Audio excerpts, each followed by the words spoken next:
Welcome back, everybody. You're listening to the Real Dr. Doolittle Show with Val Hart. I'm your co-host, Scott Patton. Hey, Val, how are you doing today? Hey, Scott, I'm great. It's a great day in the neighborhood. How are you doing?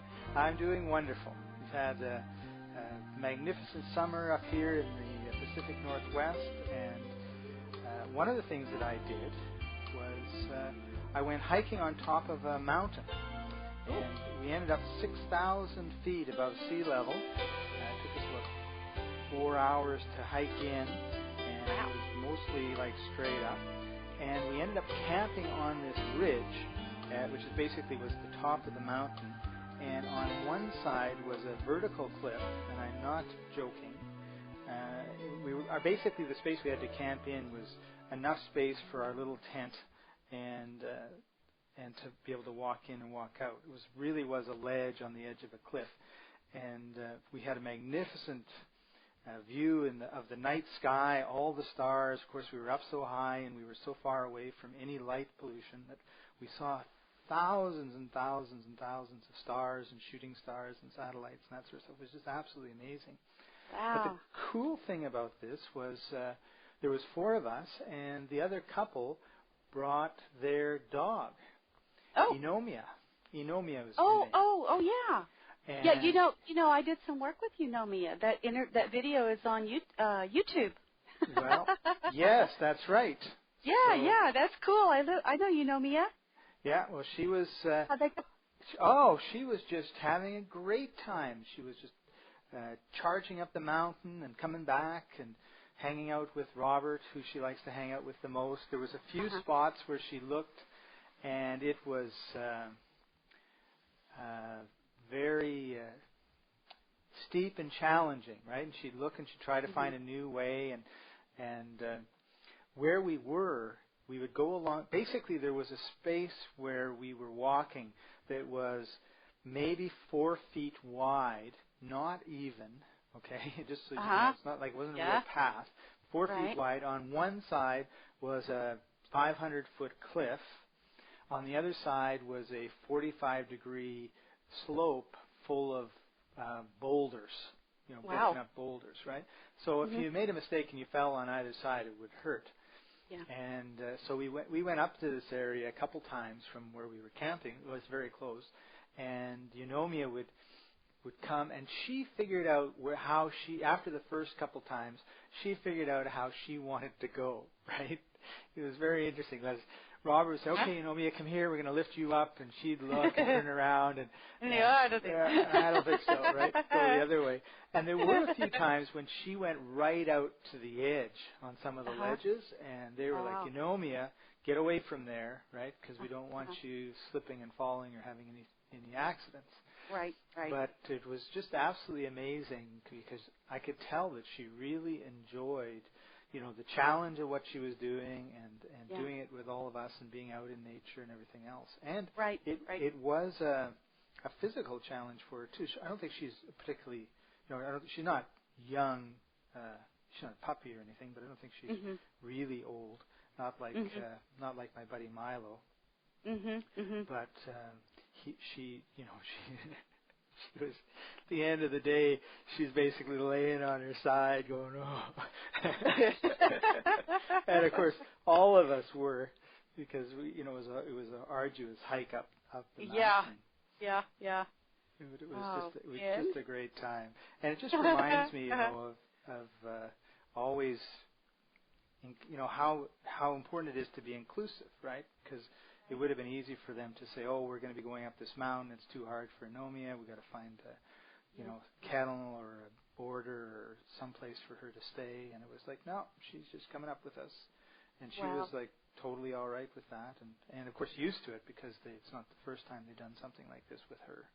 Right. But yeah, I love that. I just interviewed Kira Sundance in the last podcast, and one thing that she says is to do more with your dogs, find ways to include them in your normal life, and and like taking them on a trip like that is a brilliant way to bond and have a wonderful experience with your dog that you'll treasure in memory, and remember the rest of your life. Yeah. Right? That's right. So, yeah. Oh, how wonderful. And the other thing that happened is Milo came to visit for about 10 days just before that. So, of course, Milo, he's about 102 in dog years. And yeah, and it was really fun having him around too. I would take him for short walks along the river, and there's actually the river is a very fast flowing river. It's maybe 20 feet across, 30 feet across, very shallow, but the water runs very, very quickly. But there are a few places near the shore where because of logs and rocks and stuff like that, they're almost like natural ponds or ponds, I guess, where the water is very quiet, right? So we went to one of those, and it was a hot August day, and I was quite surprised because normally he just doesn't seem to like the water too much, but I put his paws in, and he was like, oh, this is pretty nice on the old paws. Yeah. I kind of like this, right? And then when we got back to the yard, I have it's not a large yard, but it's a good-sized yard for him, particularly compared to the yard it's got grass, and the yard he has at his home is basically concrete. So I'll watch him when he goes down the stairs into the yard, and he's happy as can be, and he's just like full out running as fast as he can. You know how the front paws go straight forward and the back paws go straight back, right? Because Milo, he's like 8 inches off the ground, right? Right. He's a little dog, and he's furry and tanned, and his paws just go straight up, straight back, and he charges from one end to the other and just has a great time. It actually just acts like a little puppy. And it's just so great to see him so excited and enthusiastic. Yeah. That's great. But I noticed that after a while he was kind of doing the same thing Anomia was doing. He was just sort of laying around going, oh, I'm bone tired, right? Yeah. So it made me think about how, should we treat older dogs differently than younger dogs, or is there a difference, or is there things we should be concerned about? And I really wanted to ask you about that because the two dogs have a lot of similarities but a lot of differences as well. Right. Well, and they're very different dogs. And you know me as a Rottweiler mix, right? Yeah. And then Milo is a little guy. I mean, he's what is he, like a little beagle mix? No, or, something like that. Shiatsu. Oh, okay. Something like that, yeah.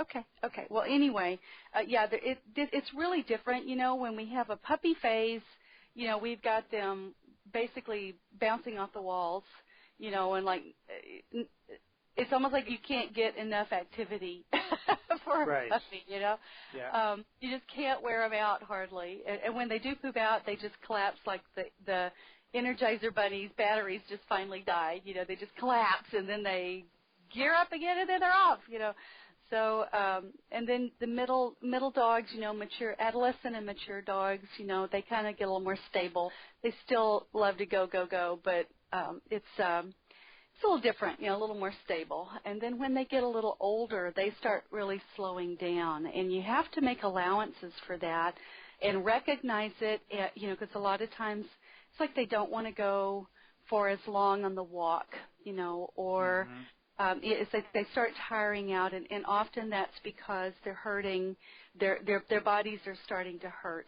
They've either got arthritis or needing some joint, supplementation or something like that, or their digestion's really getting off, or they've got headaches, or they're feeling kind of toxic, or and often a lot of times their senses start going a little off. I was just working with one the other day that they couldn't figure out why it was howling and wandering around and acting kind of odd and being very skittish, which was really unusual for him, or for her, for the dog. And when I talked to her, she said that she was having trouble seeing, and she wasn't hearing very well anymore either. So she was easily startled because where she, used to know what was going on around her and could easily see it or hear it, now she can't, and it was very unsettling to her. And the other thing, is that our older dogs, they also have their own form of senility and Alzheimer's, and, they get a little, those senior moments, where they can't quite figure it out, get a little more confused. Right. So it's really, really important to slow down. And in fact, I tell people there are 7 things to do that help older dogs, and to help you know how to deal with them, how to recognize their pain levels, their frustrations or fears, different kinds of health things or food and diet things you need to know. And what I work for in my work, Scott, is I work to help people and their animals have more peace of mind. And more a sense of closure about the end of their life cycle. So, I help people know when it's time to make the euthanasia decision, and I help people know that their animals actually do go on after they pass out of their bodies. So there are ways to reconnect with our animals in the afterlife. Right. How to deal with certain things like increased separation anxiety or that clingy, whiny Velcro dog, thing, and helping for soiling in the house and changes in sleep patterns or confusion and disorientation and things like that. So, what I tell people is you can choose the experiences that you have with your dog in this phase of their life, and the choices you make in this time impact your memories long after they're gone. That's for sure. Yeah. So there's 7 things. Let me just share these with you. So when your dog is quieting down in that stage of their life, they may need different things. So they may, in fact, benefit from a quieter home. If you've got small children or rambunctious puppies and kids, a lot of street noise, a lot of confusion, in the home. The older a dog gets, the less resilient, capable of coping and adaptable they become, especially if they're having any kind of a pain, a vision, or a hearing problem. So you can take steps to create a safer, quieter environment, calmer environment, more stable environment for them. That's really important. It's important for everybody, I think. Well, yes, it is. Also, there may be some changes in their diet. Often older dogs have a harder time digesting food and eliminating waste, so we have to keep a real close eye on that. May need to change the mix or type of food or add some supplements to aid the digestive system. So that's important also.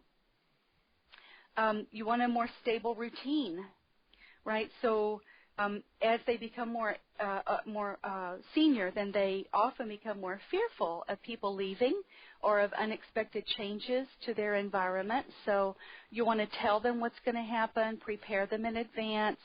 I'll never forget the little dog I worked with, old blind poodle. I mean, he was, I think he was at least 17 or 18 years old. He was blind and he was deaf. And wow. His name was Gino.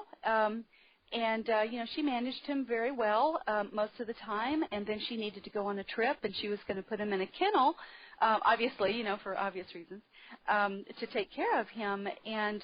But she wanted me to explain to him what was going to happen and why. The change in his routine. She didn't want it to be traumatic for him or stressful. And so I'm telling him, what's going to happen and where she's going to go when she's coming back.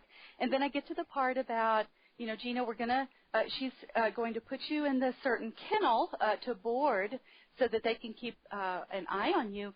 And Gino started screaming. As soon as he heard the term, I remember this is telepathic because he was deaf, but telepathic, he heard me and he got the concept and impression of that kennel at the vet's office. And as soon as he got that, he started screaming and he was inconsolable. And we were like, oh, my God, it was just, it was heartbreaking. I mean, the poor guy was just wailing, and he was obviously seriously distressed, Mm-hmm. And so I asked him, I said, Gino, what's wrong? And he says, please don't take me to that kennel. Please don't take me there. I'll die. They hurt me there. And he had been there before, and the last time he had been there, they had, in fact, hurt him. And His human didn't know anything about it. But he remembered, and he was convinced that, that if he went there, he would die. It would just be a horrible, horrible thing. And so what we did is that, we let him tell us what he needed to say, so he could actually express how traumatic the experience had been for him. It just really made us both cry because neither of us had a clue, what had happened. And so anyway, as soon as he expressed the story, he started calming down a little bit, not a whole lot, but he started calming a little bit. And then when we promised not to ever take him to that place again, that was when he stopped screaming and howling and crying. So what we did is we had to come up with a new plan, a place where he would feel comfortable and safe. And he helped us find that right place, and then he was perfectly fine. No more problem. So, you never – I mean, it's sometimes hard enough for animals when we, live our normal lives and we're gone and we have different changes, in our life and people come and visit or we go away for a little while or stuff. But with older animals, it becomes even more important to pay attention to that, Yeah. The fourth thing to pay attention to is less change in the home. So, you may need to put things away so they don't trip over them or become disoriented or confused. It's really important to leave their food and water in exactly the same place every day. In other words, don't redecorate your house. It's really not a good idea for an older dog that's, kind of struggling. Probably want to wait. That would be... Actually, that's one of the things that happened with Milo, because when I first met him, he was living out in the country in a city of Langley, and then they moved into Vancouver, which is quite a different city, and it was a very big change for him. You could tell he was like, what's going on, and freaking out a bit and everything else. So it's tough. Yeah. Yes, it is. But, we can come to that and make appropriate choices and decisions if we're mindful and consciously aware, right, of what they're going through, and we're connected and can communicate with them. So that's really important. Another thing that often happens with older animals is they have less control over their bladder and their bowels. So we may need to offer them more outdoor time. It's like they need to go potty more often. That's it. We need to go outside more often and not expect them to hold it, all day long. That's less feasible. And of course, if something dramatic changes pretty quickly, like all of a sudden we've got diarrhea or we're constipated or they're off their food, then we really need to pay attention to that and take action very quickly. Younger animals, we have more time, but the older animals, we need to be really on top of things, Right. So that's important. They may also have changing sleep patterns. So some older dogs can become restless at night or stay awake, pacing through the house or vocalizing, and they may need help with pain. They may be experiencing the need to go potty more often, and they may just be having trouble seeing. I know a little dog I worked with the other day, when it got dark, she couldn't see. When it was light, she could see shapes and objects and colors and movement, but at night, everything went black. I mean, she didn't have enough, there wasn't enough light in the environment for her to pick up anything, So we have to pay attention to that. Sometimes neurological conditions or hearing can make it really hard for them to sleep. Have you ever had tinnitus, or you hear noises, in your ear? Sometimes they do that, and of course our dogs are trained, and they're part of their purpose with us is to protect. And so they're supposed to be, or they have the instinct, knowing, and the thought that they're supposed to be alerting to different unusual noises. And so they may be hearing things. They think they're hearing something, but they are not real sure, but they thought they should, say something about that. So, so that's the kind of thing we need to watch out for also. That's an important one. Yeah. The last one, of course, and is the giving them a voice in their end-of-life decision. Dogs are intelligent creatures. They know most of the time they know what's going on with their health and their life force more than we know. You know, they know what hurts. They know what they're afraid of. They know how they feel. They're more in tune with it all. They are. They're more accepting of the life cycle. You know, the death and the dying cycle is just as important as all the other cycles of life. It's just another chapter, you know, in their book. They definitely want to share it all with us, and it's really important to actively communicate directly with our dogs to get their feedback on how to handle them with health. You know, so many times people will hold on beyond, it's like as long as their vets can keep their dog alive, you know, kind of thing, extraordinary measures, you know, and we go way beyond the norm, you know, to try to keep our dogs alive. And we need to know if our dog actually wants to go through that or not, or if we're doing it for more selfish reasons. Yeah, and I think that applies equally to humans. Absolutely. You know, and the more I work with animals on this, the more I feel like the same thing. You know, we need to do that for each other, too. You know, offering death with dignity, you know, and creating an end-of-life plan. I find so many animals, they're on death's door. We talk to them. We face it directly. We say, we accept the fact that you're older and you're dying. Okay, now what? You know, so we got the fear out of the way. We're cried, you know, and now we're embracing it and we're moving forward. And what we do is we say, you know, give us a signal or cue when you're ready to go. You know, let us know what's important to you. Is the pain med working for you or not? Are the other meds working or not? You know, and if they say it's a good day to die, then we honor that. You know, we say, okay, do you want help, or do we want to, you know, and talk about euthanasia and how that looks and how it feels and what will happen, so they'll be assured and comforted and not as stressed, you know, as they would be otherwise. Or do you want to go naturally, and if so, how would you like us to help you? You know, what would you like us to do to support you? And that just makes so much difference. You know, it takes the stress and the pain out of what is normally a very difficult time, and offers them a way to connect. You know what happens when we're afraid? We disconnect, right? And so how many of us are afraid of death, you know, or don't want to feel the pain of this? And so what do? We disconnect right when our animal needs us the most. You know, right when they need us to be there holding their paw, or, you know, holding the space with love and compassion and just being present with them while they make their last phase. So, you know, I think making small changes for their health and their environment make a much happier dog in their senior years. And that's really what it's all about. So I hope that helps some folks. And, you know, I've got a lot of other heartwarming stories like the one I was talking about on my website. And I may have told you, Scott, but did you know I'm doing a senior dog class? Oh, no, really? Yeah. Where actually class starts tonight. It's titled, let's see, how to helping your senior dog with their challenges, coping with end of life, help them be as healthy and happy for as long as possible.